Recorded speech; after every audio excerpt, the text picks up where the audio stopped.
Hello everyone, আসসালামু আলাইকুম। 16 December সবাইকে শুভেচ্ছা। আজকে আম্মু রান্না করছে ফ্রাইড রাইস। তো আমি এখন দেখতেছি আম্মু রান্না করে দিছে। আর এই তো আমার ছোটো বোন বসে আছে, আর এই তো মেজোটায় বসে রয়েছে, ফোনে কথা বলতেছে। এখানে আমার দাদি, আমার আব্বু এই রুমে। আর আমি তো এই যে বিলেকে নিয়ে ভিডিও করতেছি। আমার বিলেকে নিয়ে আসছি আম্মুর বাসায়। আর এই তো আমার ফুপ্পি চলে আসছে। তো আমার ফুপ্পির ভিডিওতে নিয়ে নিলাম। এই তো আমি এখন চলে যাচ্ছি আম্মুর কাছে। তো এই তো আমার ছোটো বোন আবার বলতেছে, আপু কেক খাবা? তো আমি বলছি, না তুমি খাও কেক। এই তো ওর ফেস আর আমার ফেস এক পুরা। এই তো এখানে সবজি রান্না হয়ে গেছে, তো আম্মু এখানে দিয়ে গেছে, কয়ে দে ভিডিও করো। এই তো আর এই তো আমার মেজো বোনটা মুরগিগুলো ফ্রাই করে নিচ্ছে। এই তো মাশাআল্লাহ অনেক সুন্দর হয়েছে, অনেক মজা হয়েছে, খেয়ে দেখছি অনেক মজা। আর এই তো আমার ভাগ্নি এর মধ্যে উঠে গেছে ঘুমের থেকে, ওটাকে রেডি করে আমরা একটু ভিডিও করলাম। আর এই তো আমার ছোট্ট বোন আর আমি তো ওকে নিয়ে হাঁটতেছি, আমার ছোটো বোন ভিডিও করে দিতেছে।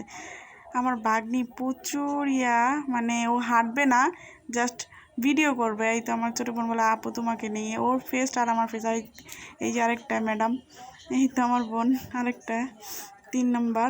আর এই তো খালা ভাগ্নিরা দুষ্টুমি করতেছে, আর আমার বোনে করতেছে, আপু আমার একটু ভিডিও করে দাও। এই তো ভিডিও করতেছে, আর খালা ভাগ্নি চিপস খাবে, ওগুলা দেখাইতেছে। আর এই তো এখন আমরা খেতে বসে গেছি চিকেন ফ্রাই। তো আমি শাড়ি পরে রেডি হয়ে গেছি, এখন বাইরে যাব ভিডিও করার জন্য। তো আমার বোন আমাকে ভিডিও করে দিতেছে, ছোটোটার। ও সবসময় আমাকে ভিডিও করে দেয়, মাশাআল্লাহ আমার বোনটা অনেক হেল্প করে। আর এই তো আমি এখন বাইরে চলে আসছি, এখন ভিডিও করতেছি। আর এই তো আমি আর আমার বোন এখন চলে যাবো। এই তো এখন আমরা চলে যাচ্ছি বাহিরে। তো আম্মু আমাদের সাথে যাচ্ছে। এই তো আমার মেজো বোনটা, ও তো মাস্ক পরে আছে, কারণ ওর হাজবেন্ড বলছে মাস্ক পরতে, এই জন্য ও তো রোবটের মতো দাঁড়ায় রয়েছে, কোনো পৌঁছে দিতে চাই। আমার আম্মু বলতেছে, তোমাদের দেখা যায় না, কীভাবে ভিডিও করে দেবো? তো আমিও বলতেছি, তারা আমি। এই তো আমরা 3 বোন ভিডিও করে দিচ্ছি, আম্মু আর আরেকটা আছে বাচ্চা নিয়ে, ও বাসায়। এই তো আমরা 3 বোন ভিডিও করলাম, করে ভিডিও করে আমরা বাসায় চলে গেছি। আল্লাহ হাফেজ। সবাই কমেন্টে জানাবেন কেমন হয়েছে ভিডিওটা।